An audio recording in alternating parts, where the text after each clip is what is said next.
In the heart of Christchurch, where time weaves itself into the fabric of tradition, there exists a storied legacy that has paced through the ages.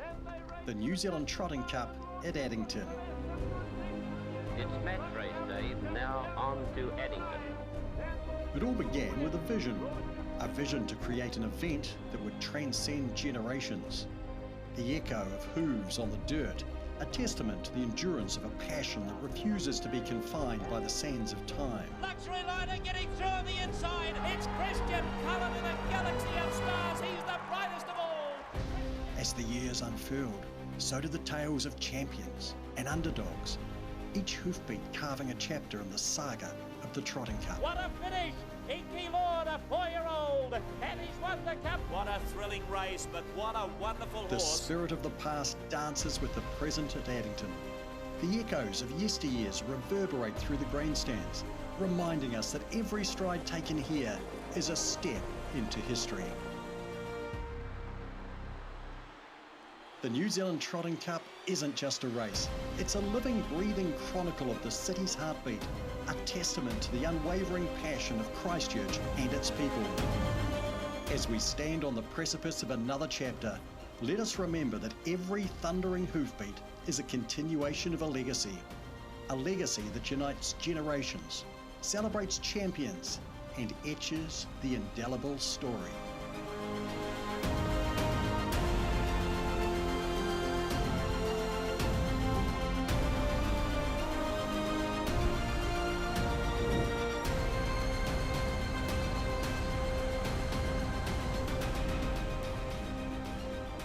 It is the day before the big dance, the great race, the 120th running of the IRT New Zealand Trotting Cup. Hello and welcome to the TAB Trackside preview of the 120th running of the great race. We're here in the afternoon of the Monday before the second Tuesday in November. The big race will be run at 5:20 p.m. on Tuesday afternoon, and we are going to see who is going to be the next champion to etch their name aboard the resplendent New Zealand Trotting Cup. And joining me to analyse all of the runners in the field in this year's running of the race, firstly, let's chat to analyst Craig the Whale Thompson. Craig, it's good to be back at Addington Raceway at this time of year. Yeah, good afternoon, Cookie. Good afternoon, viewers. Gee, barrier draw. That made so much difference to this race because the two favourites, they've drawn awkwardly, second row now, and Akuta probably not so awkward because he's always slow away, but Swayze, he needed a front row draw. He's got a navigator path from the second row, and we've got bold front runners, the likes of Krug and Kango that are off the front. Gee, this will make an interesting race. It's going to be a great 90 minutes analysing what's going to happen in the IRT New Zealand Cup. It'll be great to get your insight into how they're going to go, and a man who is calling his fifth New Zealand Trotting Cup from the best position at Addington Raceway to see these horses thunder around is Matthew Cross. Matt, well, you've got the best seat in the house, and I bet you'll be looking forward to calling another one. I am, Mark, and I'm looking forward to seeing how fast they can go as well. I like things that go fast. 3:53.1 is the current record set by Lazarus, and if we're in for upwards of 24 degrees here tomorrow, with the early pressure likely and horses wanting to hold that advantage early, you speak of Kango and Krug, they might make it hard for horses like Swayze and Akuta to work into it mid-race. So if they bowl the first half of the Cup and somewhere around that 157, 158 mark, Whale and Mark, I think we could be on for a record here tomorrow. Not saying that that's a good thing, that we want to keep getting faster and faster, but the weather forecast that is upon us, along with the undercard tomorrow,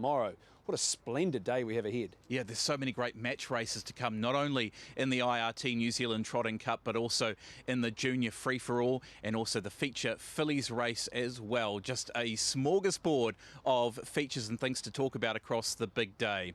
Well, the weather here at Addington Raceway today, well, the wind, I tell you what, it's really gone up. It's been really windy here, and the sunshine, it's certainly poking through. There's no cloud about here at Addington Raceway at the moment, and tomorrow the forecast, well, they say it never rains on Cup Day, and the weather forecast for tomorrow is fantastic. Seemingly a high of 25 degrees, the expected high. Looking forward to seeing what these horses can do around the sunshine of Addington Raceway. A man who's rejoining the TAB trackside coverage, and it's great to have him on the coverage once again, is Greg O'Connor. And Greg is out and about for us. Thanks, Mark. Craig, Matt, I've found my way out to West Melton, somewhere you know very well, Matthew Cross. Yes, Kentucky Arna Lodge, about to catch up with Team Dalgety. They've got a two-pronged attack on the Cup, of course, Republican Party and Krug. And Zachary Butcher's here. He's here with Mantra Blue. And, of course, he is the pilot behind the very, very fast Oldtown Road. Looking forward to getting all of the information from those camps. Of course, the two boys, Republican Party and Krug, drawn alongside each other and wider out to Oldtown Road. I expect him to begin pretty quickly from barrier number 9, comes into 8 with the likely withdrawal of the emergency got you covered. So I think he's going to be in the fight nice and early, but for more about that, it's great to be part of the preview with you. Just a quick update too. Blair Orange has only just phoned me. He said he's off to the Crusaders doctor. He's had the medical clearance to be able to drive on Tuesday, and he will be getting strapped by the absolute best, so the back issue won't be a problem for him to drive Republican Party and hope to make it 4 out of the last 5 years in this great race. Thank you, Greg. Looking forward to your contribution across the show and all day tomorrow, IRT New Zealand Trotting Cup Day. Well, here is that official weather forecast. 25 degrees, fine with high cloud, northwesterlies, so perfect. Yep, they say it never rains on Cup Day, and a man who can certainly back up that legendary saying is John Denton, racing manager here at Addington Raceway. John, Addington Raceway is looking an absolute treat ahead of tomorrow. Yes, it is, Mark. Yeah, there's a lot of work that goes into it. Currently, we've got probably best part of 100-odd different people working on the grounds, including contractors. So, it's a busy place at present. Obviously starts the day after the Cup. The track is such an important part of the great race and the great race day. What have you done in terms of track preparation ahead of this year's Cup? Yeah, well, way back in May, we resurfaced the track fully, so it had a complete resurface. Between May and as of now, we've probably just added to it as we've gone along. Last week we just put a very light spread of about 150 tonne on it. The track should have a beautiful top. And just as you've said, the weather looks like it's going to play out and it should be a great day. Yeah, we've seen some fantastic times over the past couple of years on this track, and tomorrow should be no different. In terms of the crowd that's expected to turn up here, what are the team expecting? Yes, no, we're expecting a good crowd on course. All areas as far as ticketing, the last of the ZM on the green sold out this morning. All the corporate areas sold out. The only area that is still left is the GA, so that is still available for those who would like to come along. And what if people want to turn up tomorrow? People make their decisions last minute sometimes to come to the Cup, or they're deciding today, the day before. If people want to turn up on the day, how do they get in? Yeah, absolutely. They still can come along, and we still have gate sales at the front gate. All right, so you can buy with cash, or do you need to use your phone maybe? Yes, it'll be a phone purchase. Yeah, yes. Pretty important, I suppose, for people who want to come to book online. You can do it on your phone just at the gate, but it needs to be registered online and paid for before you go in. But still bring cash, of course, to be able to bet through the TABs. We're looking forward to seeing what they do on track tomorrow, John, and it's been a great, massive team effort from you and your team. Can't wait for this year's Cup. Yeah, I know it's a huge effort. It's, there's just not one area that sort of plays out, and this is, it goes right through the whole team here, and they all put in a huge effort to make it work. Can't wait to be here tomorrow, John. Good luck to you and your team. That's John Denton here from the Addington Raceway Racing Manager. Well, the field, who will be thundering around the track here at 20 minutes past 5 on Tuesday. Let's go through them runner by runner.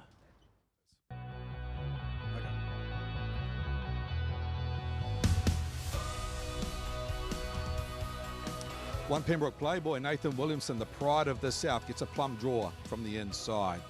3 Republican Party, the Canterbury Classic winner, the country's #1 driver, Blair Orange takes the drive. Very good beginner with a handy draw. Stablemate Krug right beside him. Carter Dalgety having his second drive in the race. Big thrill for him today. 5 Beach Ball, Kevin Chapman, Benny Hill, and 7-time reigning champion driver in Ricky May. Kango, the big boy from Cambridge Raceway. David Butcher won this race back in 2008 on changeover. 7 Mossdale Ben gives Ben hope his first drive in the Cup. What a thrill it's been for him. And 8 One Change, the former All-Stars Group 1 winner, driver of One Change, Brad Williamson. Number 9, Oldtown Road. Brilliant last year, a race that he will get most for pure speed. Number 10 is McAndrew Aviator, a Canterbury Classic, placing, igniting the hopes, a raw talent. Number 11, Smithy's Terror by 3-time Cup winner Terror to Love, the underdog for Diamond Racing. BD Joe for Stonewall Stud, the Cup trial win, keeping the Cup dream alive. Number 13, Swayze taking all before him, the Australian Raider, Grimson and Hart, back to finish what they started last year. American Me, the Methven Cup winner, the Mid-Cantabrian Hope, to be driven by Sarah O'Reilly. The Cup favourite, Akuta, the task is set, the trickiest 4 minutes of the week for Mark Purdon. And to round out the field, He's a Sport, trying to emulate Kim's Girl from 2001, rounds out the field for the IRT New Zealand Trotting Cup.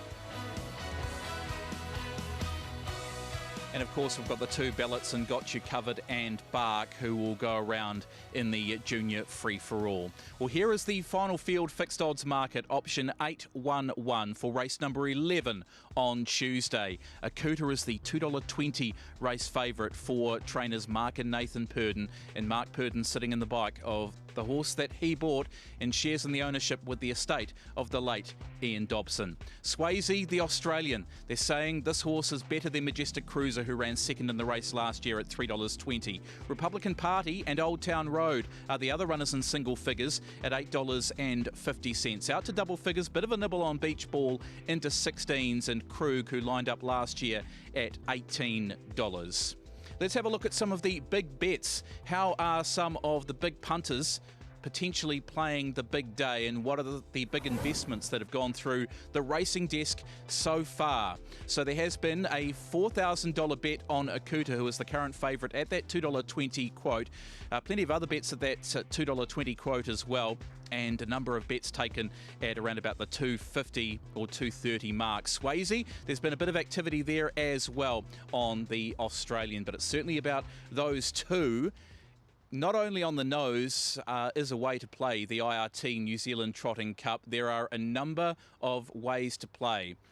Let's have a look at the movers before we talk about some of the big pots to play into on New Zealand Trotting Cup Day. So here are the market moves since the bookmakers opened these futures markets last December. Akuta opened up at $3.50, and this morning $2.20. Swayze was added to the market at the beginning of August at $7 as the horse was heading to that carnival, of course, or post the carnival in Brisbane, where the horse performed so well, holding out Leap to Fame and the Blacks Are Fake. Republican Party opened up at $15 and did drift, but came back in after the success this spring in the qualification races. Oldtown Road opened up at $5 and is now at $8.50 as we're into the final field fixed odds market.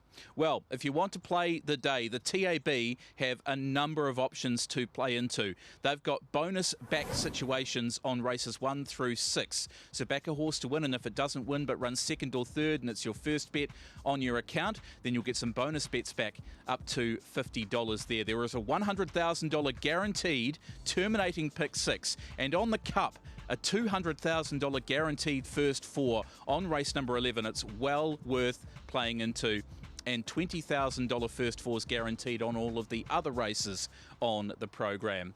Looking forward to tomorrow. Before we get to Addington Raceway, we always have a really fun stop on the road to the IRT New Zealand Cup. About 3 hours north of here is the beautiful Kaikoura. And well, it's always great to go and visit Kaikoura, especially if you're a first timer. And Trackside's Philippa Morris was one of those she visited just a couple of weeks ago. Can I please get 2 of the mixed berry, please? It's been a great day. Watched the Kaikoura Cup from the most amazing view ever. Met an Australian that came to this racetrack 25 years ago and decided to move here. The best Brazilian beef in my life from a barbecue. And met a man that I used to bet on when I was about 5 years old. I've eaten a white break fritter and a crayfish fritter. Amazing. Oh, and the balloon man, of course. How can I forget the balloon man? He made me a flower. How long would it be? Just wondering, because we're just filming something and then we're going to film for the... 10 minutes. Oh, okay. This is going to take... Thank you. Can I please get one each way on Krug in race number 8? One each way on what number? Number 9, please. Thank you. Oh, got it. Come on, Krug in the cup. I think I came here as a child. Usually I go to other race meetings, but not here. And what was it about Kaikoura this year that made you want to come? Just the atmosphere, it's so picturesque. And you won fashion in the field. Who are you wearing? I'm wearing an outfit from Aussie, I think it was handmade. Blue sky. Yes. Yes.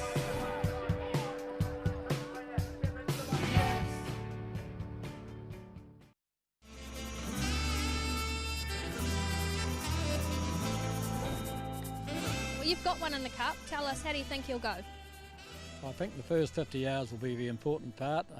Normally a good beginner, but the last 2 times he's gone away and then just bobbled and made it hard for himself. So he needs to step.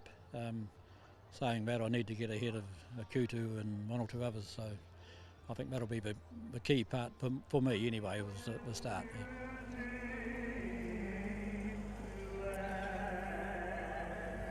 Oh, very good. You might have spent a bit of time in the infield today. Yeah, it's a race you like to win, and leading up to cup time, it's nice to hit form. Well, hopefully you can, and then you can celebrate with some crayfish afterwards. Definitely, yeah. I'll shout you one if I win.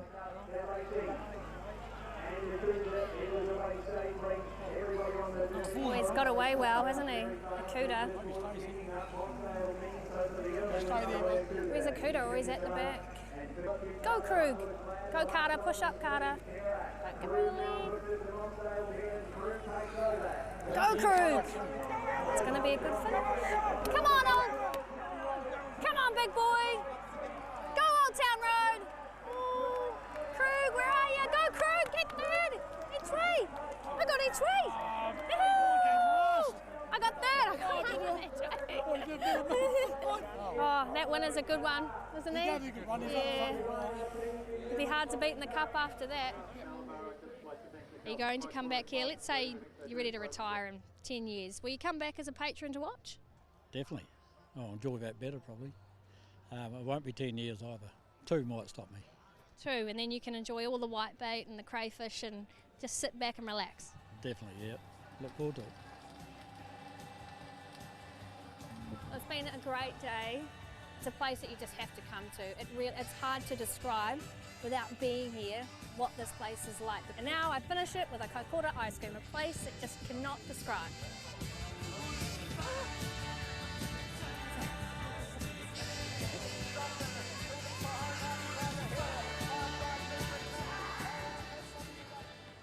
Yeah, Pip enjoying her first look at Kaikoura in the picturesque and unique race circuit that is Kaikoura. We had fun too, Matt. We went up in a chopper for the first time.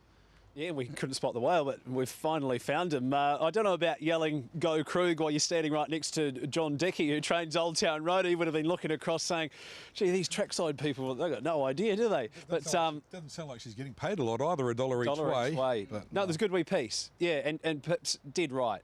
And it's really hard to explain to people what it feels like. You have to go there and feel it for yourself, what it's like to be on that track. It is just something that you do not get anywhere else. Cup Day, obviously, tomorrow is good. But the thing about Cup Day is you have that intensity. Everybody's kind of in that really intense zone, whereas at Kaikoura, it's a wee bit more relaxed, still competitive, but the atmosphere is totally different. So, yeah, really nice piece. Yeah, big thanks to the Kaikoura Trotting Club. A really successful day across their 2 days. Well, let's get to business and go through the field for this year's running of the IRT New Zealand Trotting Cup, the 120th running. Number 1 in the book is Pembroke Playboy, from the southern team of Nathan Williamson. His team's going well at the moment with the youngsters. Pembroke Playboy, another attempt at the Cup for him. He's drawn to potentially get the pegs. It can be a niggly draw though, Barrier 1. Well, it can be, but his man is a brilliant cookie. He's one of the quickest ones away. He hasn't had ideal preparation. He's only his 4th run in the last 3 months. He ran 13th in the Cup last year. I think when the draw came out, Nathan would be blessed with barrier number 1 because now he just has to follow the market pegs. He doesn't have to make any decisions. I'm not sure if he's going like he was 18 months ago when he was going great like this race here, where he ran 2nd in the Northern Southern Cup behind McAndrew Aviator. He's a horse that I believe his best chance of running in the top 5, Matt Cross, is if he just steps, gets handy and does no work. Yeah, the early manners are the key. He'll be fit a third up, a 4-time winner over 2,700, so you can make a case for him seeing out the trip. He's a 4-time Group 3 winner, 4th placed in the Easter Cup here at the Addington Raceway over this trip. But there are some things against him. He had a sweet run in the Ashburton Flying Stakes, was well held by Republican Party, Kango and He's a Sport. Maybe just lacking the brilliance at the business end to be winning a race like this. Well, we move on now to the next of our chances in the race. Number 2 is Republican Party. Of course, the scratching have got you covered, who is on the emergency list. So it's the next in the field. It's one of 2 in the race for trainers Cran and Chrissy Delgetti. Will be in the hands of Blair Orange. Let's head out to Kentuckiana Lodge and find out all of the oil around this 4-year-old by Better's Delight, who won the junior free-for-all here last year before placing in the Derby. Cran Delgetti is out at Kentuckiana with Greg. Cram, when we look at Republican Party's record, he's won nearly half his starts. It's pretty imposing. Yes, he's been the quiet achiever really, because he's not a fame horse. He's a small horse as well now, and he hasn't run a major classic, so he's just ticked away behind the back burners, I suppose you could say. Did a great job as a 3-year-old, including winning the junior free-for-all, and of course a second to Akuta, the favourite for the Cup in the Derby. He's a genuine Group 1 horse, isn't he? Yes, well, they've had some ding-dong goes between him and Akuta. And I reckon, I haven't got the exact stats, but I reckon they're sort of like about 3 each or something. So obviously we want to go one better, of course. But yeah, they've been very, very competitive, those 2. You did go one better in the Canterbury Classic, and that gave you automatic entry into the Cup. Akuta had to sit parked and he was fresh up. You got a beautiful run after stepping really quickly. You'll be looking for that again on Tuesday. How good do you think he'll need to be from a stand? Well, statistically, he's not on the top 2-3, but if he gets a good run and someone else gets a harder run, that's where these big races are turned in the results. So that's our philosophy. Right. By winning the Canterbury Classic, it allowed you to create your own pathway. One race of that path was the Ashburton Flying Stakes. He went terrific. You must have been thrilled. He did go good. The little legs nearly go so fast, and statistically, you know, from where he's gone from point B to point A to point B, he has gotten very good, but not been the winner. He's had a run since then. He went to Addington, and it was never going to be an easy task. The wetter weather on the night probably enhanced that, and Beach Ball has reached his peak. There's no question about that at all. How did he bounce out of that, and all importantly, Sunday's work, which I know is such a crucial part to the build-up to a Cup. How did he work on Sunday? Yes, he seems very good. He did train good and he's very fit. Typical of a colt, the more you give to them when they're mature, generally they will grow for you in fitness and talent. So, and he has done that. But back to his start where he looked like, I will even sum up myself, he looked like an okay 4th rather than a good 4th, but just doing a summary, a lot of other good horses on that night. The horses that mid-race moved couldn't fulfil because of track conditions. Is he as good as you and Chrissy can get him? He's 101, so we're throwing all the responsibility on you-know-who, young Blair Nathan Orange, to do his magic.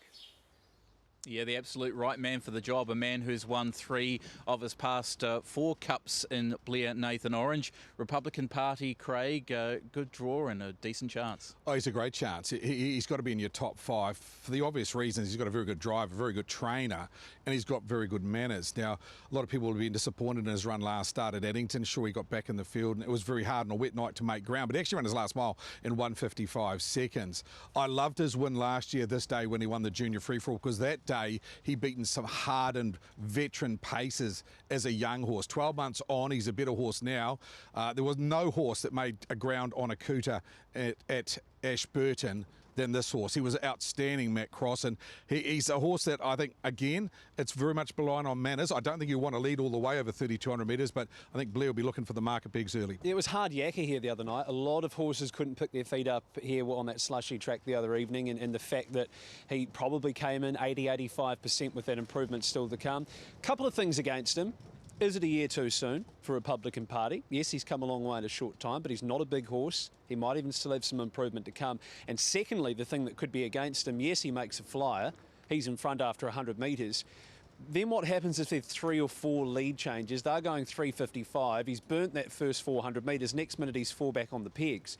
So there are some things that are against him, Craig, but there's a lot of things that are for him, and the driver-trainer combo being one of those. Well, Krug is the stablemate in the field, a multiple-time Derby winner and lined up in the race last year. Carter Dalgetty, he had an exam in the morning and then he had his first drive in the IRT New Zealand Cup in the afternoon by Better's Delight out of Champagne Princess, and out at Kentuckiana Lodge, Greg O'Connor caught up with Carter Dalgetty.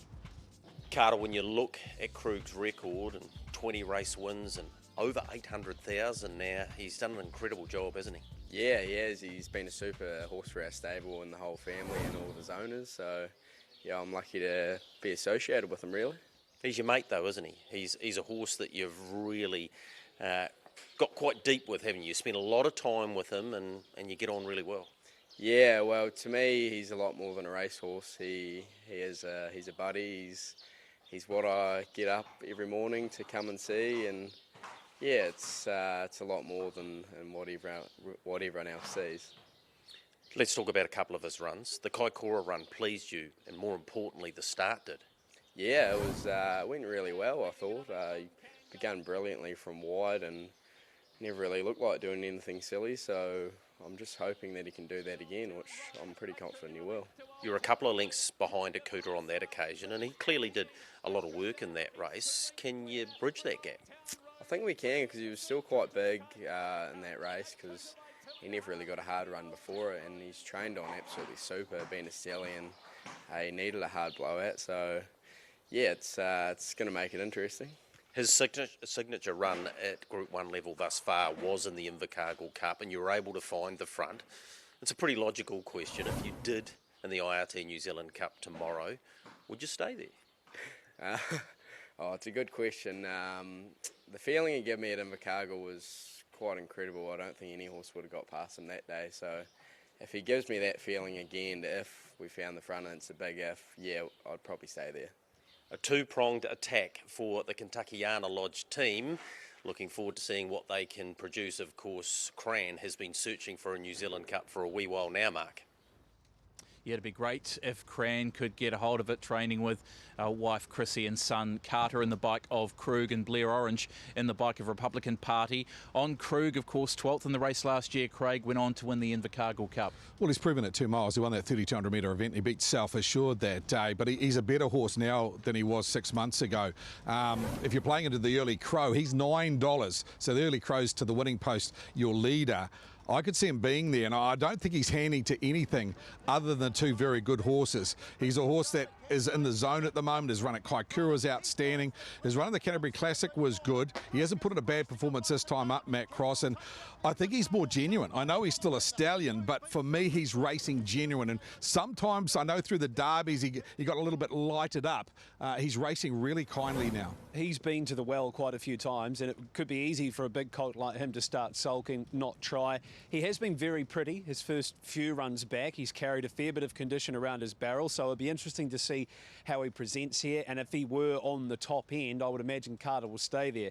The negatives for him, well, he hasn't won since December last year, so where's his confidence at in terms of getting a winning turn? And then if he was in front, I would imagine there's going to be a bit of pressure. I know that Carter stays there, but if Swayze comes around mid-race, he looks over the right shoulder and sees Cam Hart with the Persuader up. I think he might be second-guessing his option of staying in front, because they could be low-flying by that point of the race. I like your early crow option, $9. I looked at that a wee bit earlier. You've got horses like Kango as well, who might be on pace, but look, if you've got confidence in Carter being able to step him away cleanly, the $9 isn't... I think what will happen is this race, a lot of people say there'll be a lot of lead changes. I'm not sure if there will be, because I think if Kango or this horse Krug find the front, they're only handing to a couple of horses. Now, I think Krug won't want to be handing to Kango, but he might be handing to Akuta or Swayze. So the early crow for the first 600 metres, $9 might be not a bad play. Let's move on to Beach Ball, a horse who's made the field after a couple of most recent victories. It's great for Kevin Chapman to get another runner, his third runner into the Cup. Most recent since 4 Stars Flash in the 2014 New Zealand Trotting Cup, the entire by Some Beach Somewhere. Of course, Kevin won't be there. He'll be laid up after that hip operation. But this horse has been in the care of Brendan Hill. The barn's been very busy at the moment with the likes of Coastal Babe there too. Craig Thompson, he'll have the Services Beach Ball of the most successful driver in New Zealand Cup history, a man who's won 7 in Ricky May. Well, it's a big assist, but you've still got to be on the right cattle, and I'm not sure if Beach Ball at this stage as a winner of a 2-mile event. I think he deserves his chance in the race, and I'm glad that he got in as one of the last horses into the Cup. This is him winning 2 starts ago, and then of course he went on to win on that wet track last week. He had a final hit out in the Cup Day trial, and I thought it was quite a nice hit out. Obviously timed it very nicely. I believe he's 12 months away, still only a 4-year-old. He went round in the Derbies and he wasn't quite as good as the Akutas. He's come a long way in a very short time, Matthew Cross. Your thoughts on him today? I think he's a horse that in 12 months' time we'll see him in a Cup as a genuine 5-year-old and stronger. I think you're right. I think we haven't quite got to the ceiling with him, beach ball, and it's only going to do wonders for his confidence. He has had an interrupted preparation with that hoof abscess a few weeks ago. Kevin Chapman able to get him to bounce back strongly. He is stepping better. But is there still that element of us that is worried that come the big day, they get held over there at the start, being a colt, he gets on the jig a wee bit. If he's even half a stride slow, Republican Party, Krug settle in front of him, then if a Swayze or a Kuta settle in front of him as well, it becomes an impossibility for him to be winning the race. 12 months' time for sure, we could be having a totally different conversation. What he needs to do is step, find the pegs to be a top 4 chance. He's a horse that's always gone his best races, Cookie, when he's been on the speed. So it's really crucial for him to step away and probably find the market pegs first. I wouldn't want to be backing Beach Ball from back in the field. Well, Kango is usually a decent beginner. The big boy is back in the Cup once again this year. We'll have the services of David Butcher, who won the Cup with changeover back in 2008. Arna Donnelly trains the 6-year-old son of American Ideal, a 13-race winner. He's going to be, I'm sure, put into the race early, Craig. Well, he will be. I actually went back and looked at his last half a dozen standing starts, and everyone presumes that he's a good beginner, but he's actually just slow, safe, and then accelerates. And there's a few in this category, Matt Cross, that are in that similar boat. This is him very, very impressive, running a nice placing behind a Cooter after leading him up. He did a similar type of situation at Ashburton, and he fought back to hold South Assured to run a place. I like the way he's going. I just don't know where he's going to get up and running here. 3,200 won't worry him. He won the Franklin Cup over 2,700, and he beat some good horses that day. Long time between victories. He had obviously the trip to Australia. That didn't work out so well. He's come back. I think he's racing a lot better than what he went to Aussie. Is that good enough to win a Cup? We'll find out tomorrow. Was it a lap out last year? Did David Butcher leave Carter 3 wide? He did. Well, lead's not there. Definitely not. Carter will look across and he'll go, I remember what happened a year ago. Not a hope. So he's going to have to be really quick away to be getting on the top end here. As Carter said, if Krug steps, he'll be rolling right around that first corner. You've got a big race driver on, which is a big tick as well, and he's a big rolling stayer. So if it turns into an even tempo and he's in the first half a dozen, he'll keep whacking away all day, Kango. But yeah, it'd be interesting to see what happens there if Carter and David Butcher are stride for stride. Or was it Ben Butcher on BD Joe that kept him out 3 wide? It might have been. Yeah, absolutely. Well, either way, he's a horse that has to be on. Carter wouldn't have forgotten anyway. No, he wouldn't, and he won't want to be 3 wide this week. Well, our preview of the field for the 120th running of the IRT New Zealand Trotting Cup continues after the break, where we'll touch on the first drive in this race for a man that's got a pretty busy week. He's a huge chance in our featured trot on Friday for Group 1 Glory, of course, in the Renwick Farms Dominion, but he'll be having his first drive in the Cup aboard Mossdale Ben. We'll be chatting to Ben Hope on the other side of a short break. You know, it'd be cool to put on the parents' colours, and they were granddad's colours beforehand, so yeah, it's a real family affair. To actually be a part of it is yeah, something pretty special.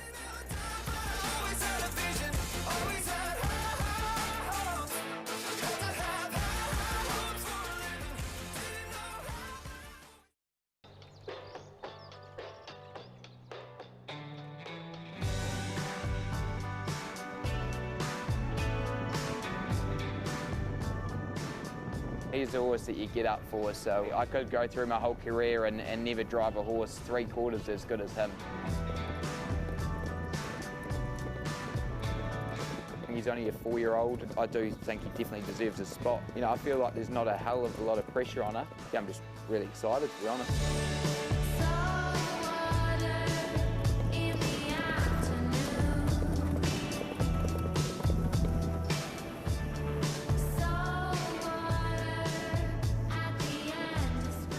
He's got a corker-wee attitude. He's a lovely horse. He's lovely mannered. Touch wood, he should step away pretty good. So, you know, it's certainly an asset in a race like the New Zealand Cup.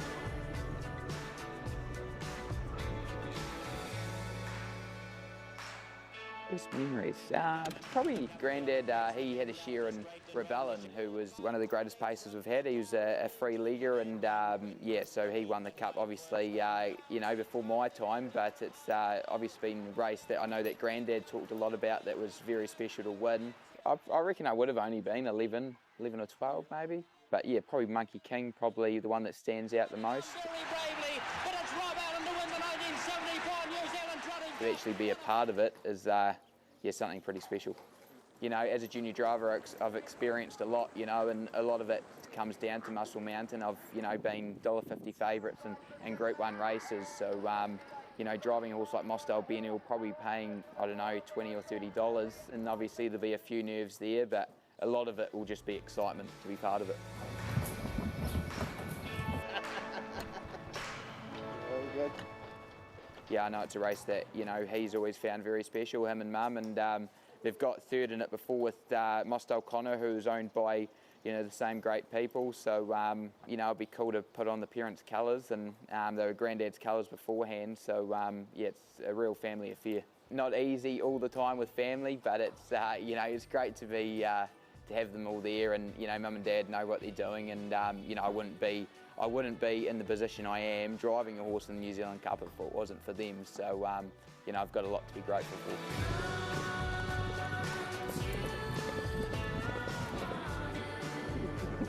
Yeah, no, if that ever happened, yeah, nothing would beat it.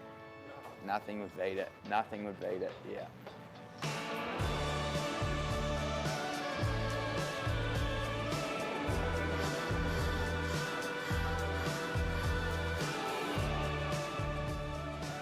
Well, he's already given us highlights at a New Zealand Cup meeting on show day last year in that excellent match race when he was aboard Muscle Mountain, and he'll be, well, one to watch on Friday with the #1 chance in the Renwick Farms Dominion.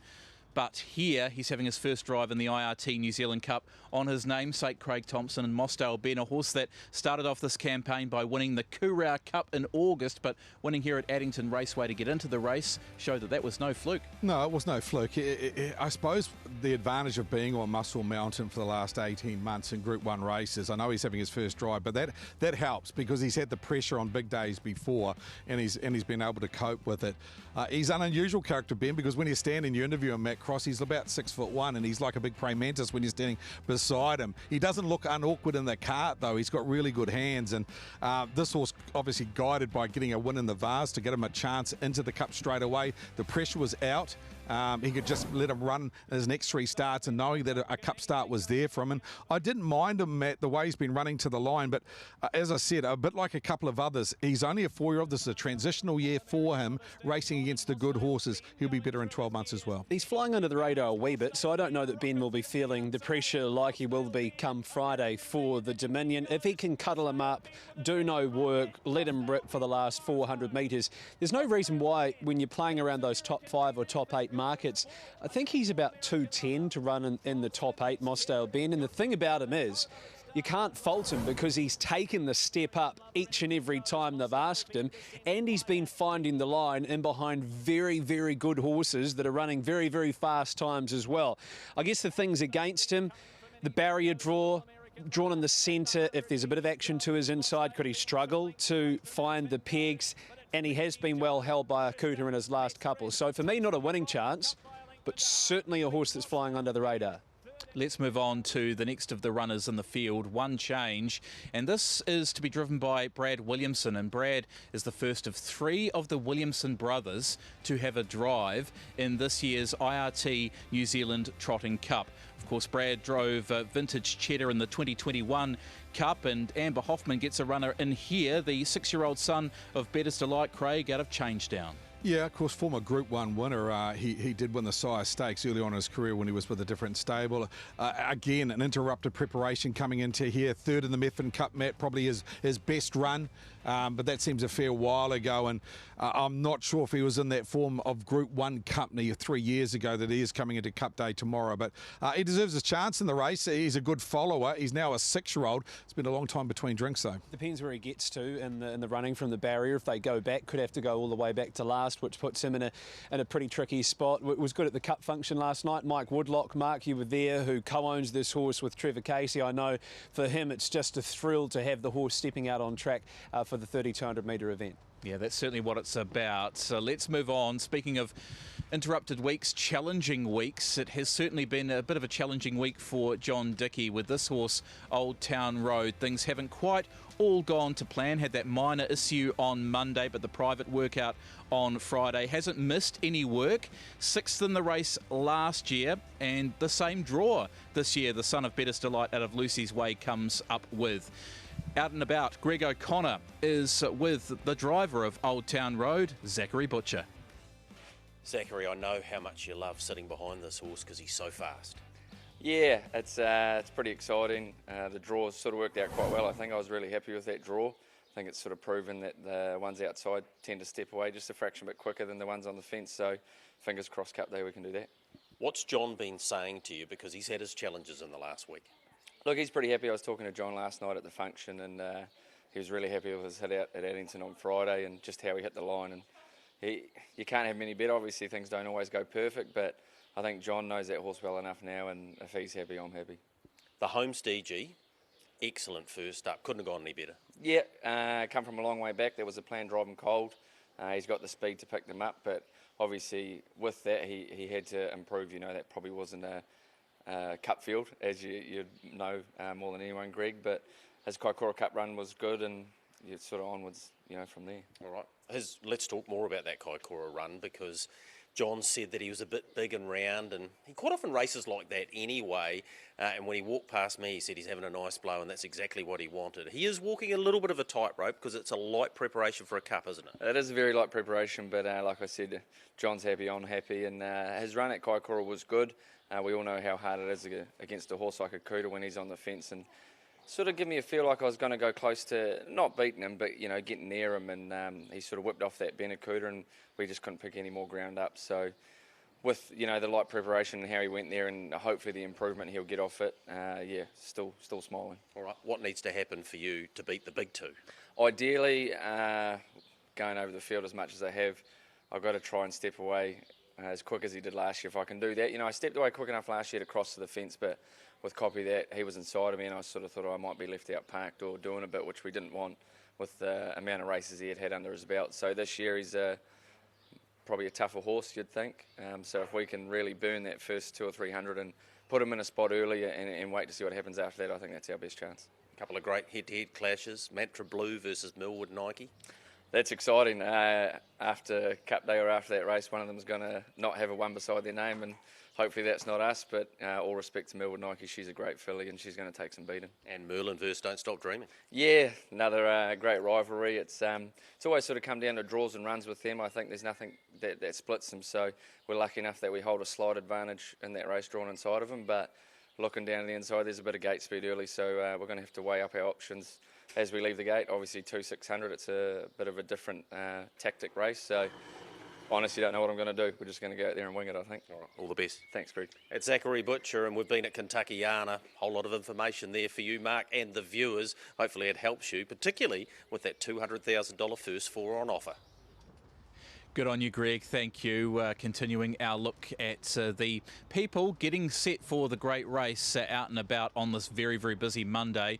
Zach Butcher, he drove Jack's Legend, chased home Lazarus in 2017. He's got a few good chances he'll be sitting behind during Cup Week, and this one, Oldtown Road for John. This is his best chance, Cookie. This is his best chance. I give this horse a really good, serious winning chance. If you go back and look at last year's Cup, he actually began really, really well. And if Blair Orange wasn't Blair Orange and kicking up underneath him, I reckon he would have got the right spot in the race. But he couldn't get across. He had to pull back and he got pushed back.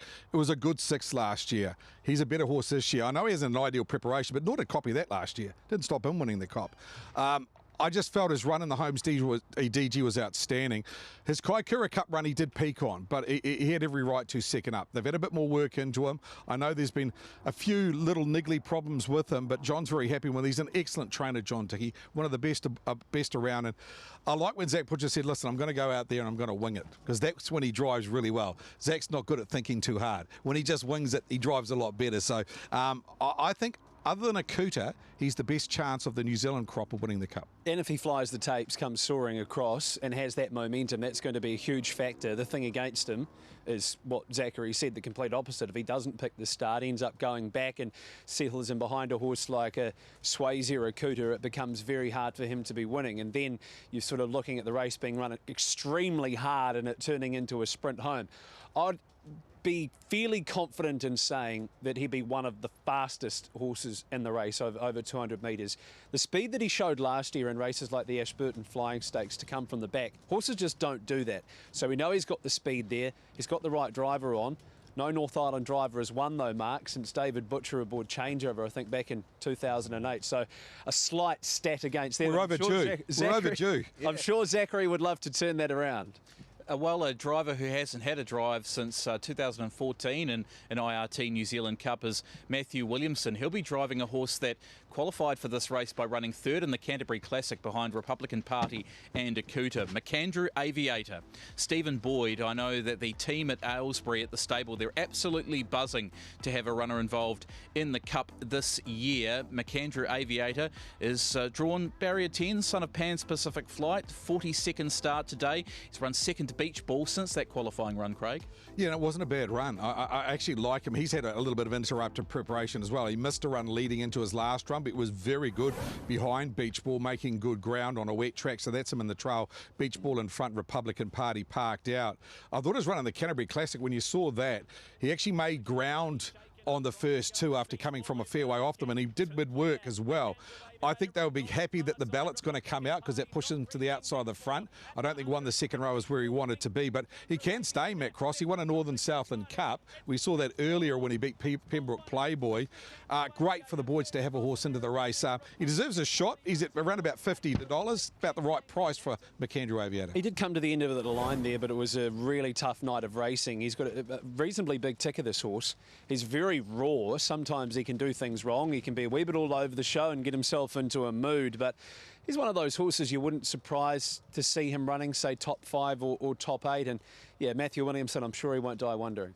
All right, let's take a break as we go through the field for the great race, the 120th running of the IRT New Zealand Trotting Cup. As we do that, we'll go back and reflect on the last mare to win the race. We call her the Queen, Adore Me. It's go time now. 28-5 the third quarter. Terror to Love leads. For a Reason sticks. Adore Me joins in. Franco Nelson an inside run. The Terror's in trouble. Franco Nelson hit the lead. Adore Me comes at him. Franco Nelson and Adore Me. Franco Nelson, Adore Me. They come to the post. Adore Me, one at the nose. Adore Me beat Franco Nelson. It doesn't come any better, Greg. It's just been a wonderful day. So still sort of taking it all in, but you know, she's just capped it off.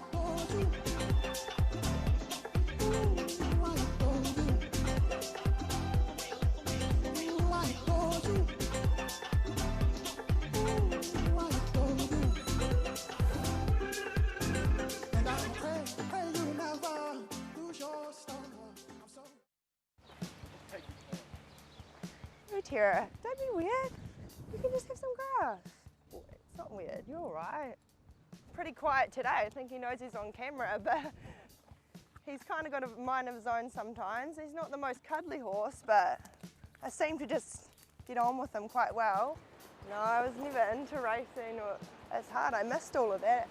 I think I went maybe to Galloping Cup Day once. I never really was interested in racing or anything like that. So went to Rangiruru for my last 2 years of school, so I was pretty busy with sport, full on with that. That horses probably never really crossed my mind at all.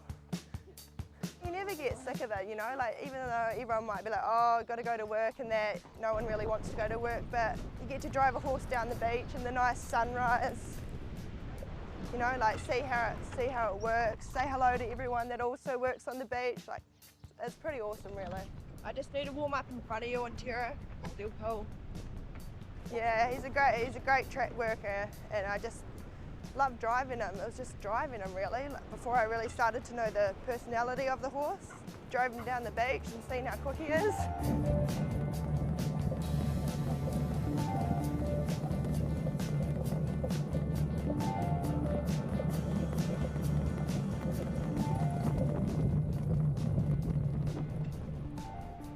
Like, I'm in the industry and that, but I just feel so behind with all of that history. Like, I never followed it, never watched any races, don't even know who was the good drivers back in the day, you know? Like, I feel a bit stupid sometimes.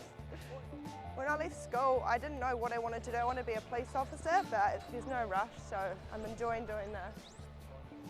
Yeah, no, he gets to come in the afternoon and get brushed up, and he doesn't get bandaged or anything like that. It's normally pretty sound most of the time, which is good. One good thing about him, he seems to always stay pretty sound. Yeah, no, he's pretty well looked after at the stable. Hey, good boy. So, you know that guy there won the New Zealand Cup? I do know that. Is it Trusty Scott? And I wouldn't know what year. John likes to say he's the only one that can train and drive an NZ Cup winner. So what do you do on Cup Day?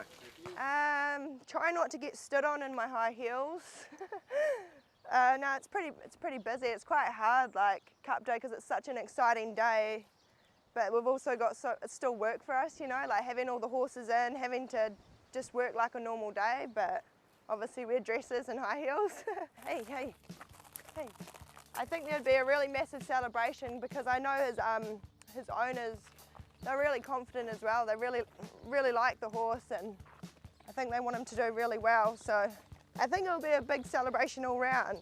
Well, it'd have to be on his best behaviour first and step, which is where we're having a little bit of issues with. But when he steps, he can be right there. So I'm not sure. I'll probably just get into a nice spot, you know, and save him for a nice sprint. I don't think I'll be giving driving instructions. Don't pull. So they're walking like this to the races. Hey, where are you going? Wait.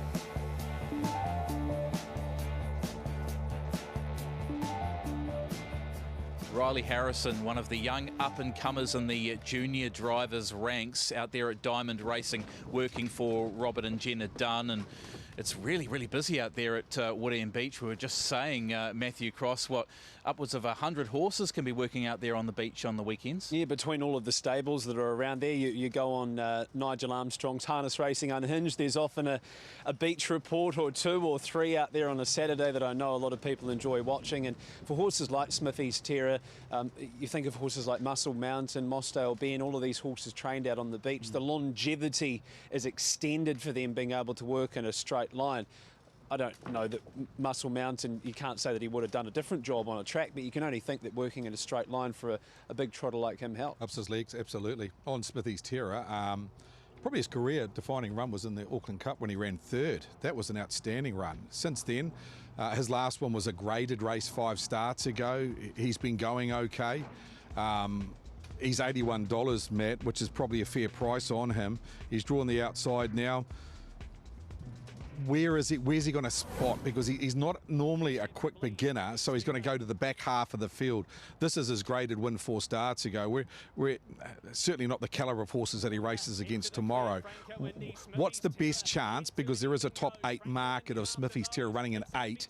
Is it just getting the right run because he can't work mid stages? He'd have to be 4 or 5 back the fence. The one-off train would have to have done a fair bit of work during the run, and there'd have to be a 3-wide train from the mile, and then they run home in sort of 58.29. That's probably going to be the go where you see horses like Smithy's Terror sneaking into the top 5 or the top 6. His form line historically doesn't read well for him to be winning a race like this.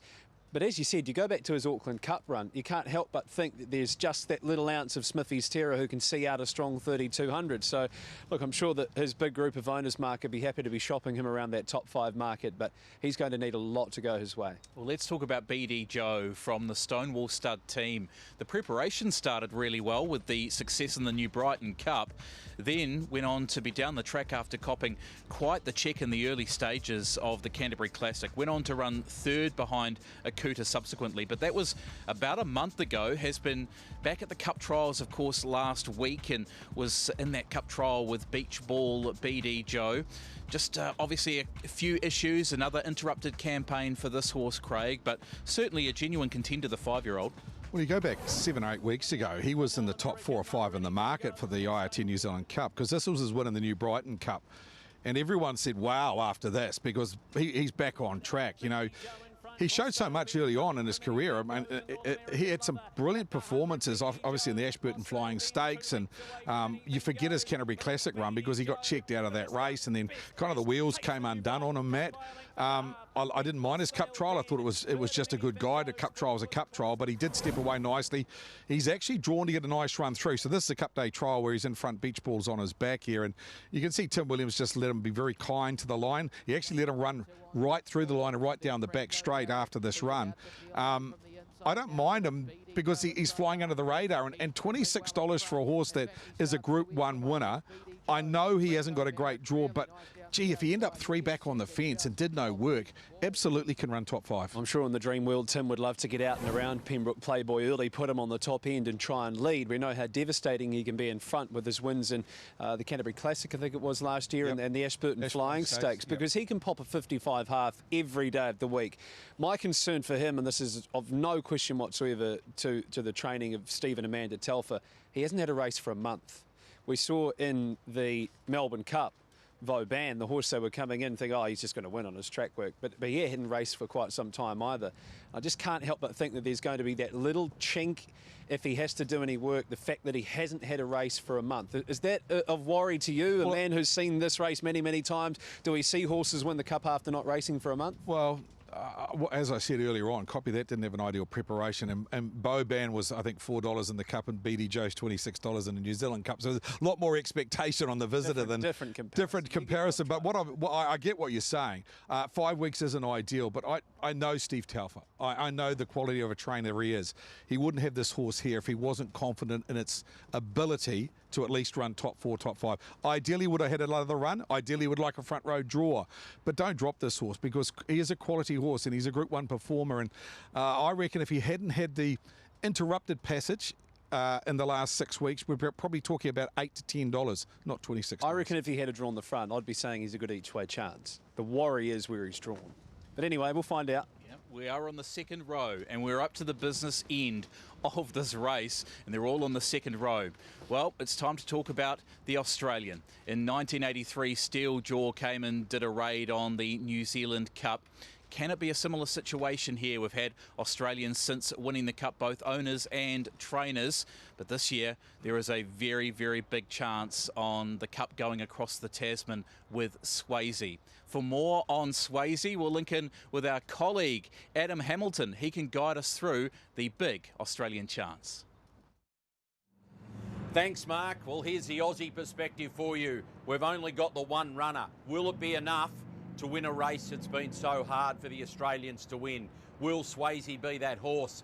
Since My Lightning Blue and Jimmy O'Sullivan in 1987, the only other Aussie-trained horse to win this great race has been Arden Rooney with Karen Manning. What a historic moment that was in 2015. Well, let's dig deeper into Swayze. First, we'll talk about the horse and the pros for him. Wonderful stayer. Unbeaten in 8 starts since transferring to Jason Grimson's stable. More on Jason in a moment. He is such a great stayer. He's going to love the 3,200 metres. He's definitely a better horse than Majestic Cruiser, who ran second for the stable last year. And to quote Cam Hart, his driver, easily the best horse I've driven. That's a lot of pros in his corner. What are the cons? What are the things against him? Well, the major one is the standing start. He's never raced from a stand. Yes, he's had that trial against just a couple of rivals at Menangle. This is very different, isn't it? That huge crowd at Addington, the atmosphere, the suspense, the weight, standing in amongst horses off that second row. He has got a big task to step away. They think he'll do it, but he's certainly going to need to do it. A little bit about the combo as well. Jason Grimson, well, what a revelation he's been over the last couple of years. Couple of Interdominions. Couple of Blacks of Fake wins, and he's done it in New Zealand, hasn't he? That Group 1 Messenger, along with Majestic Cruiser, who won the Messenger, also finishing second in last year's New Zealand Cup and second in the free-for-all. Big Tech, the Jason Grimson factor. And the driver, Cam Hart, out-and-out superstar, this young guy. 24-year-old has achieved so much. He's never fussed on the big stage, and if he can get Swayze away, he's going to be very, very hard to beat. Well, from where he is drawn, he is going to have to move at some stage, and we've seen once he does get out there and around and get the front, he can certainly hold out some of the big guns, as this horse did in the Blacks of Fake, Craig Thompson, holding out Leap to Fame. Well, he's been some very good horses. The biggest problem we've got is the unknown quantity from a standing start. So he beat Leap to Fame in the Blacks of Fake, and then obviously went on to win the free-for-all. This is the Blacks of Fake. To the second row is not an ideal draw for a horse that's had no standing starts at all race day. Has had one trial where we saw 3 runners. One of them didn't step away, and he kind of had a bit of a walk-up as well. We saw it last year with Rock and Roll Do. There was that, you know, anticipation, will he get it right? Well, he didn't at Ashburton, he didn't get it right on Cup Day, and he had limited standing starts. Now, this horse has had even less. I don't know, I think he's probably a cleaner gated pacer, so I think there's more chances that he will get away, and I do think he's a better horse than Majestic Cruiser. Came here and ran second last year, Matt Cross. So I think there's a lot of pluses for him, but there's also a lot of negatives. First of all is the standing start. Second of all is the barrier draw. There's just too much in the equation for me if I'm taking $3.20 to say I don't know what's going to happen in this race. Now, I know Akuta will step. He might not step quickly, but he will step. And yet I don't know if this horse will, so I couldn't take $3.20. What's your thoughts on that? Well, look, he stepped away cleanly in that trial. The worry would be is if he just got himself a wee bit off balance at the start, the tapes go, even though he's an older, sensible horse, sometimes when those horses put in a rough one at the start, they don't know how to gallop. So they can gallop their way right out of contention. He's a beautifully gated horse, but we saw here with Rock and Roll Do last year, he just got it slightly wrong, and then it was curtains. There was no coming back from it. And then the other thing, I think, is he versatile enough to come from the back if he has to, or is he one-dimensional in the fact that they're thinking that he needs to be in front to be winning the race? Because you don't necessarily have to be in the front to be winning the Cup. It's obviously going to be an advantage, but do you think he can win it coming from 3 wide, 1 back if he has to? Well, I don't know enough about the horse, only what I've seen on video. For me, the best version of him is when he's rolling. He looks like he could roll 27, Well, they'll be 27. rolling the whole way. He will, but he needs to be rolling, I think, in front, not rolling 3 wide with cover. I think that's the best version of him, what I've seen, and I think they would love to go forward as soon as they can. I think a safe beginning is crucial to him. I think he's probably a little bit underpriced at $3.20. I know he could get boosted out to $3.60 at the moment. That may be a better play. He's clearly in my top 3, but yet to be proven at this level. Okay, do you think every driver in the race, barring Mark Purdon, we'll talk about shortly, you're in front, you look over the right shoulder, here's Swayze coming up 3 wide, you're at the 1,000. Are you handing? Well, not at the 1,000. What about at the mile? At the mile, I'll probably be handing. I mean, if it's going to be a Republican Party in front, he doesn't want to be in front anyway, so he's looking for the right one, and that would be Swayze. If it's Krug, maybe. I think Carter said in his interview with Greg, I'd stay there as long as I could, but it's all ifs and buts. But the first thing he's got to do is step away, and as I said, he's a horse that I believe can win the Cup, but you've got to get the right price, and this market's going to change a fair bit, but clearly got a big motor. Yeah, Steel Jaw, Lightning Blue, Arden Rooney, a few horses from Australia that have won it. We've had owners, the likes of Denny Zavitsanos and also Mervyn Meg Butterworth in recent years, but the Australians, they'll be coming to play again tomorrow. Well, let's move on to American Me. Sarah O'Reilly, she's about to complete her junior driver's tenure and enter the senior driving ranks, and she drove this horse to beat Jimmy James Maguire, and that form's been franked in the Methven Cup, of course. Sarah, what a great way to wrap her juniors career, Craig Thompson, to have a drive in the IRT New Zealand Cup for Ashburton trainers Brent and Tim White. Yeah, absolutely. Methven Cup form, well, it's okay going into a race like this. I think he's a horse that 12 months ago wouldn't have been thought of as a Cup chance, hence why he's around about $90. Big performance winning this day over the longer trip, so we know he can stay. Not ideally drawn second row here. Matt, he's a 12 race winner, but in lower graded races, he's really going to have to lift here. But love the Sarah O'Reilly story, getting a drive in a cup. This is going to be a massive thrill. And the owners, they were at the cup function last night, and I can tell you they were already enjoying their thrill, like they've already won the cup. The fact that they have a horse in the cup is like winning. There'll be plenty of mid-Cantabrians cheering him on, but where he's drawn and his exposed form, it looks an impossible task for him to be winning. But I'll tell you what, Sarah O'Reilly, she'll be out there with a grin from ear to ear, I'm sure, soaking it all up. Yeah, absolutely cannot wait for that. We're going to take a break on the IRT New Zealand Trotting Cup preview. As we do that, we're going to be looking at the colours of the late Ian Dobson. He'll be represented by the race favourite in Akuta as those colours look to salute in a New Zealand Cup once again.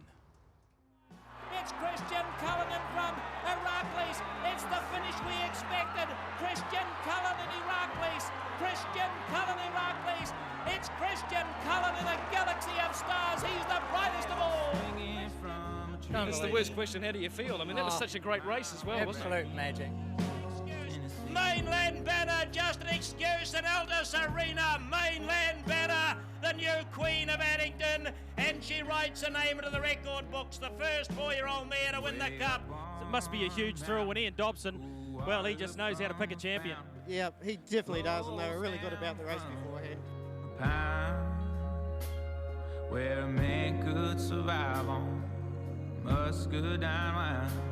Oh Lord, I wanna go there.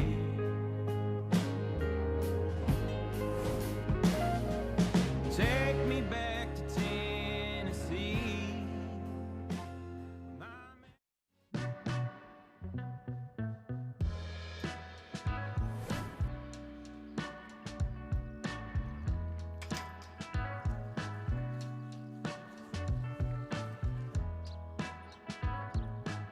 Well, you probably noticed, but she always generally holds her front leg up. She loves like waving her front leg up in the air, and she's just always done it. Always just waves her leg around. That's just her. She just loves being a fidget. When they come as yearlings, we all drive them in laps, like 6 laps of like 4 or 5 together, just teaching them to go to the lead, go to part, trail up and that, and she's just one of the ones that I seem to drive quite a bit, and it just went from there. Early days as a yearling, she could have gone either way in terms of being quite fiery or quite relaxed. But luckily for us, she swung of being calmed down the more we did with her and just took our time with her. We did quite a bit of work together, and I just decided I liked her and started looking after her. Is superb as the green light goes on. Follow me. 2-year-old filly, first start, drawn outside of the gate against the older ones. Like, we knew she had a motor, but that start was more about just looking after her, with obviously having Ashburton with the group races looking forward. It was going to be a stepping stone for her into that next lead. And Millwood Nike, race favourite with a bit of work. Yeah, I was dead last pretty much the whole way up until the home straight, and then I came about 3 or 4 wide. As soon as I pulled the plugs, she just kept lifting, and I thought, oh geez, we're actually going really, really well here, and just ran away from them in the end. Went on debut for Millwood Nike, has cruised away from last to first as easy as you like. You wouldn't have thought that early days that she would be unbeaten like she is now. She's actually, naturally, she's a fit horse, and she'd done, after she spelled up in Auckland, she did quite a bit of, I think she did a month or 6 weeks on the water. So she had that basis and then did the work here, and she's just, yeah, naturally runs as a fit horse. Millwood Nike comes up and gets set. They're on the move. 7 off the back. Millwood Nike needs to get a move on. She's it was her first start back. She'd been lazy, and Carter's one had been pulling most of the way, so I knew at some point he was going to get tired. And Millwood Nike, the outside move to Sweet Coco from Advanced Party. What a beauty. I just had to balance her up around the bend, and she actually was quite comfortable to the line in the end. Millwood Nike 3/4 beats Sweet Definitely feels like a good horse, and you can't fault her record, but she's just so easy to do anything with, and you never really find the bottom of her. Some of the runs she's had against her own group haven't been easy, and she's still put pay to them, so I'm sure she would measure up. She's twitching her lips. She enjoys it. That is a really, really good bunch of owners. They've been really, really good to me from day one, obviously letting me drive the horse to start with, and then whenever there's a race, they always come up and see you and chat to you. Millwood Nike remains unbeaten. Well, you obviously, when you drive her, you don't want to be the first one to get her beat, but the way she's doing it, she's comfortable in herself. It's amazing for the industry to have that kind of horse to pin towards the public and draw crowds to. And no, it's just amazing that she's done what she's done so far.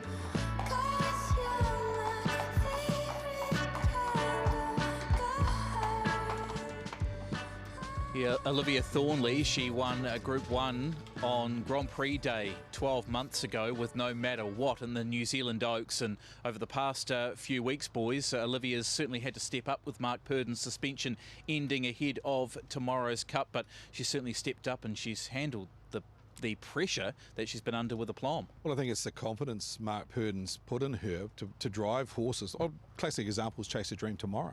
I mean, Marc could have quite easily taken the reins over again and said, hey, listen, I'm back and I'm driving, but she's drove the horse to 2 perfect wins. Obviously, when you get on good cattle like a Cooter and Millwood Nike, it gives you a little bit of confidence, but she's driving really well at the moment. And obviously, horses run for a Matt Cross, and some drivers, they do run for. Yeah, for sure. I wonder if she'll be giving Marc the instructions tomorrow. We haven't seen Marc for a couple of weeks. He's had a wee bit of a holiday, so he'll have a few races to warm up before the Cup. But dead right, she's handled the pressure, and that's how people get better. We spoke about Carter in the Cup last year, and the fact that he'd had that drive in the Cup, you know, this year would be his year where he'd find it a whole lot more comfortable. But Olivia's been in that high-pressure situation so much, so she's going to go a long way, and it's great that they have the confidence to be able to put her on.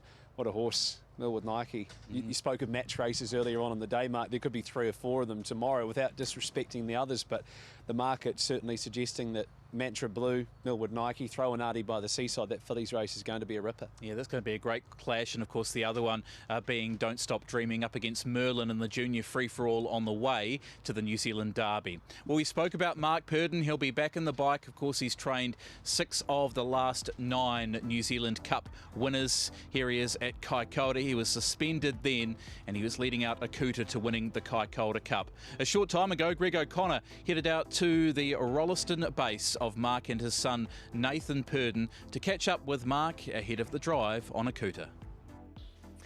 Thanks very much, Marc. Joined by another Marc Purden. This race has become part of your life for the last 30 or so years, Marc, and I know what it means to you just to have runners in it, let alone a horse like Akuta this year. Yeah, absolutely, and you still get that same buzz out of it, Craig, even 30 years on being part of it. You know, it's just a wonderful week for New Zealand racing, and particularly the harness racing side. We just don't get crowds like it or atmosphere, and just wonderful to be a part of it. Let's talk about this terrific horse. If he finishes in the top 4 tomorrow, he'll go past $1 million before he's had 30 starts. I think that's a fair reflection of just how good he is. Yeah, absolutely, and he's right from the start. You know, that Jules Day when he was 2 at Cambridge, and you know, it was just a scintillating performance. So right from there, you know, he's just gone on to greater things and taken most of the big races before him.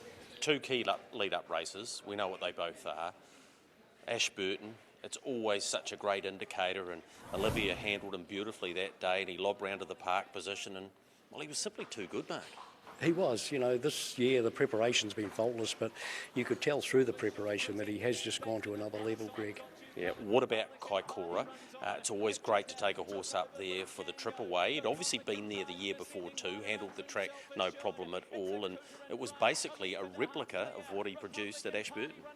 Yes, it was. Yeah, probably a tougher run, I thought, but gave me sort of more confidence going into the Cup the way he did do it, and when he went round them, they were going a little bit at the time, and so it was a good effort to be able to go on to the front and still be too good.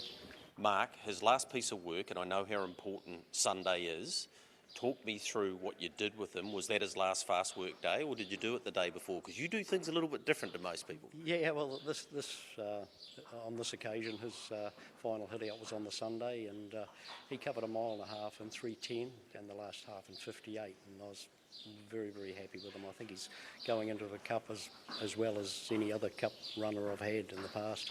Just quickly, on the barrier draw, your initial thoughts and what you've thought about since, because it's going to play a part, particularly with your arch-rival Swayze.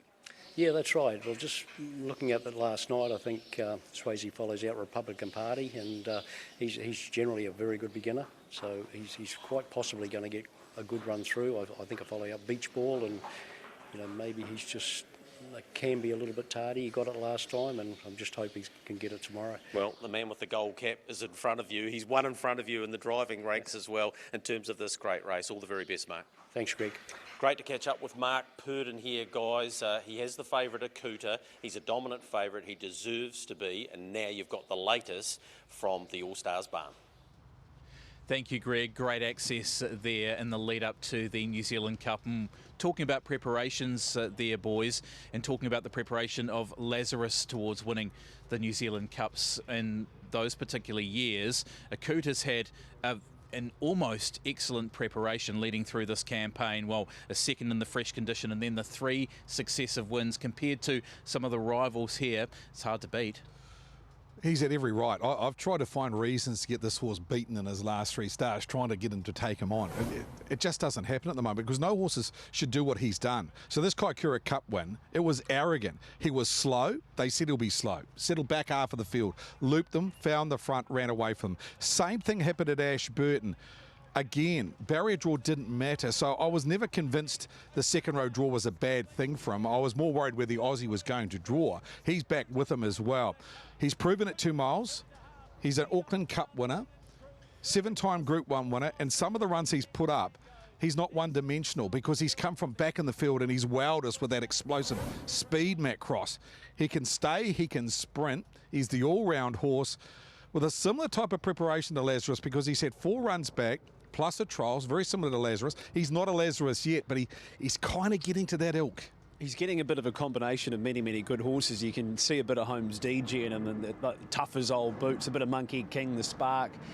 You speak of horses like Lazarus who just had that pure brilliance, and as you say, he's well on his way to matching a horse like Lazarus in terms of what he can do on track. Good horses can get themselves out of trouble. It just depends in a New Zealand Cup whether you can get yourself out of trouble and still win.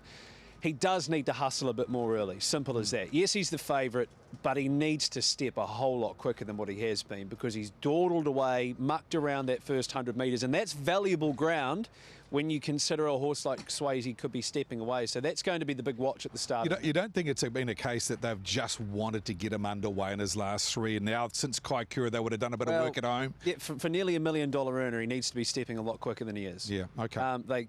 If he's slow and ends up back last, and Swayze settles even 2 spots in front of him, I'm not saying it'll be game over, but Cam Hart will be doing his damn best to make sure that it is.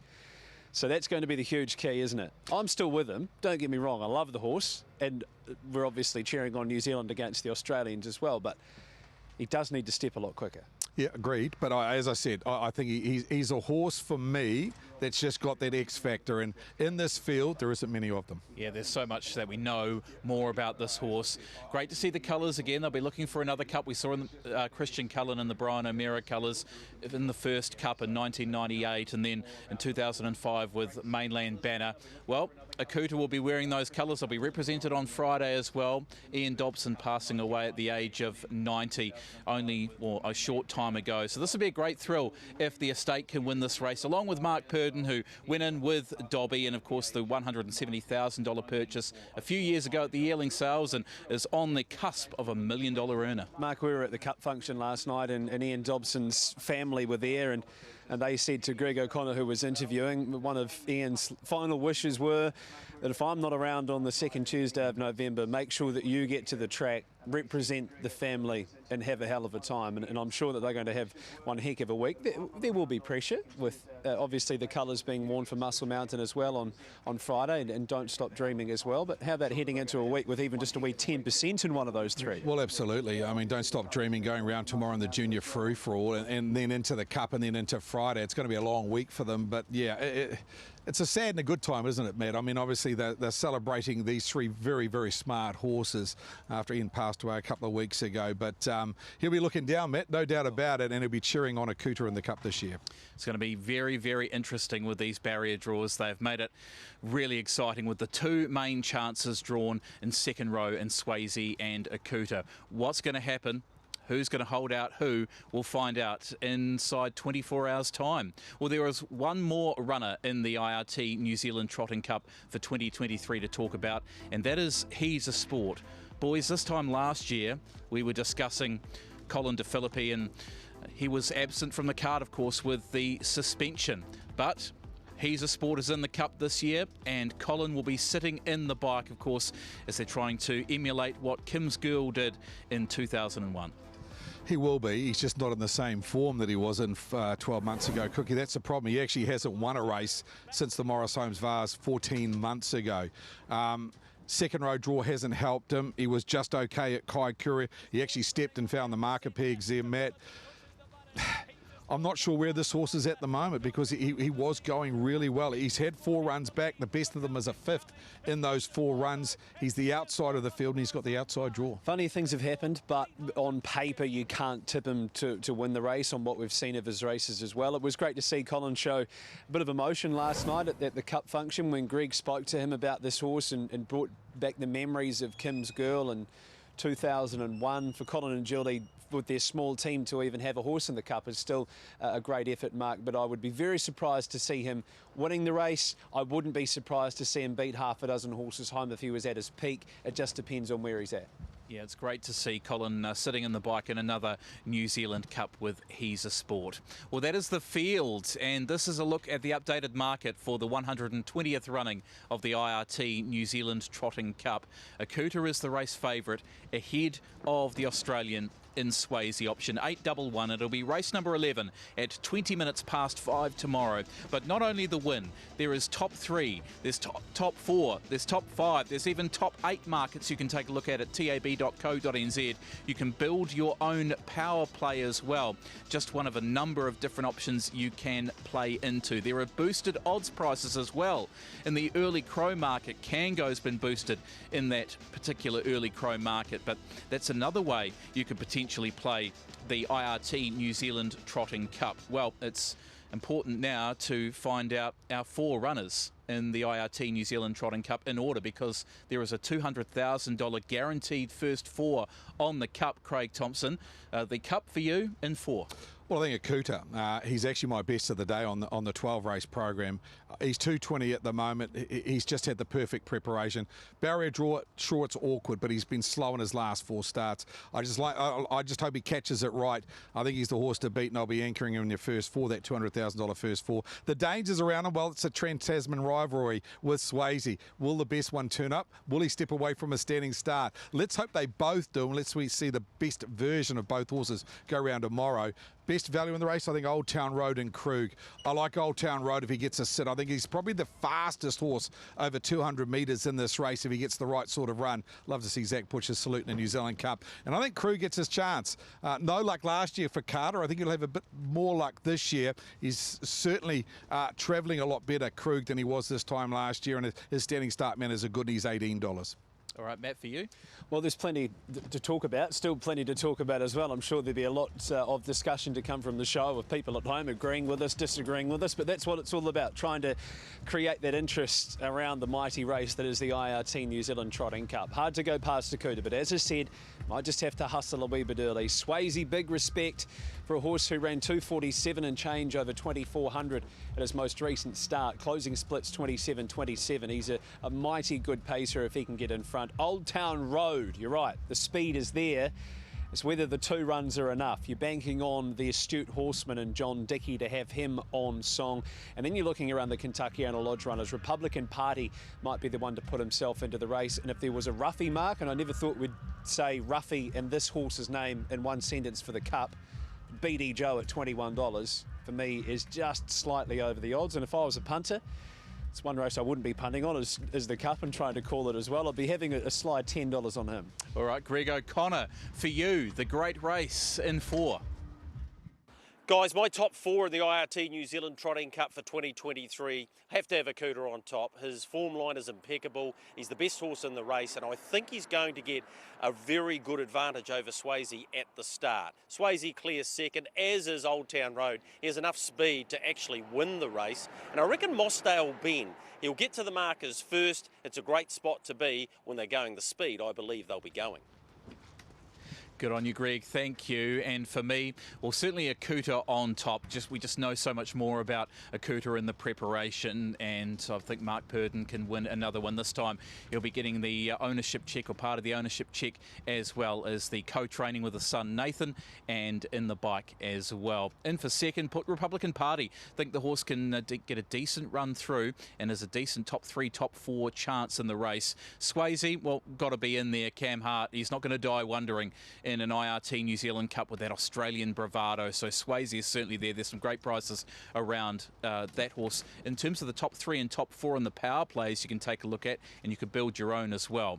Well, if we had $100, Craig Thompson, on the IRT New Zealand Cup, how would you be spending it? Well, 100 to win on Akuta is only going to give you 220, and there's 200,000 reasons to play into the first 4, so that's where I'm going to play. I'm going to put him on top, put 3, 4, 9, 12 and 13, and I like Matt's thoughts on BD Joe because I put him in there. A spread for third and a spread for fourth, including the field. Now, it's 22%. What did the Melbourne Cup first 4 pay? Around 300,000 something. I don't think he'll be paying that with Akuta, but if you get a couple of roughies in there for third or fourth, at 22%, might give you a trip to Fiji, Matt, a place you know very well. Yeah, it'd be good to go there again, wouldn't it? This time of year, it'd be stinking hot. They should actually inflate our $100 spend to $200 with inflation, shouldn't right. Cost of living going up. $50 power play. Now, this is for BD Joe to run top 5. That's what enticed me. Akuta to win, BD Joe to run top 5. $50 on that power play at $6.50. I think that's the best overs that they're giving you. And I'm going to shop the trifecta. Akuta Swayze, telling you nothing you don't already know. Krug, Republican Party, putting in Oldtown Road, and BD Joe in that trifecta as well for a hundy. Mark, for you? And for me, if I played with $100, $50 power play with Akuta to win and Swayze to run second or third. That's at $4 at the moment. And another power play, Swayze and BD Joe, just to run in the top 6.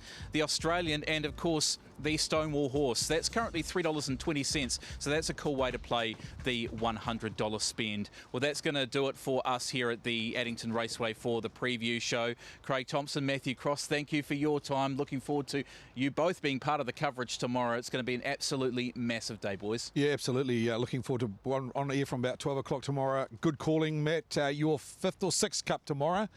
5th cup tomorrow. Go well, my friend. Thank you, and happy punting to you too. I look forward to hearing your analysis, and happy hosting, Mark. Looking forward to the coverage tomorrow. Oh, it's going to be a massive day, and we can't wait for you to be a part of it wherever you are around the country and around the world. We'll see you at Addington for the 120th running of the IRT New Zealand Trotting Cup.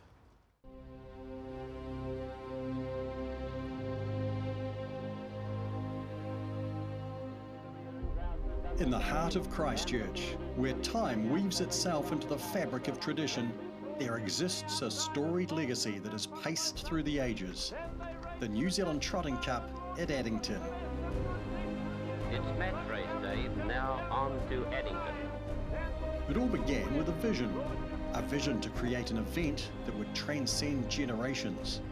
The echo of hooves on the dirt, a testament to the endurance of a passion that refuses to be confined by the sands of time. Luxury liner getting through on the inside. It's Christian Cullen in a galaxy of stars. He's the brightest of all.